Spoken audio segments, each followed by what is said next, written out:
આણંદમાં ભરતસિંહ સોલંકીના પત્ની રેશમા સોલંકી અને સ્ત્રી મિત્ર રિદ્ધિ પરમાર વચ્ચે બબાલ થઈ હતી। ભરતસિંહ સોલંકીની સ્ત્રી મિત્રનું અપહરણ કરવા રેશમા પટેલે ધમકી આપી હતી। રિદ્ધિ પરમારે આણંદ ટાઉન પોલીસ મથકમાં રેશમા સોલંકી વિરુદ્ધ ફરિયાદ આપી હતી।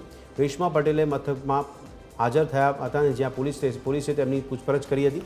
પૂછપરછ બાદ રેશમા સોલંકીની પ્રતિક્રિયા સામે આવી છે। રેશમા સોલંકીએ કહ્યું કે હું ભારતીય નારી છું, ભરતસિંહને કોઈપણ સંજોગોમાં છૂટાછેડા નહીં આપું। ભરતસિંહે તેમની સ્ત્રી મિત્ર સાથે મળીને મારી ઉપર ખોટી ફરિયાદ કરી છે। આ ઉપરાંત તેણે ભરતસિંહ ઉપર દબાણ કરવાનો પણ પ્રયાસ કરવાનો આરોપ લગાવ્યો હતો।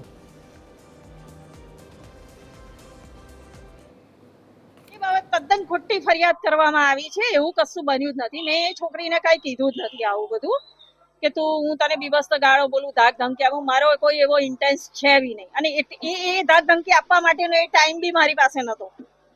રાતનો સમય હતો, મારે બી મોડું જ થતું હતું।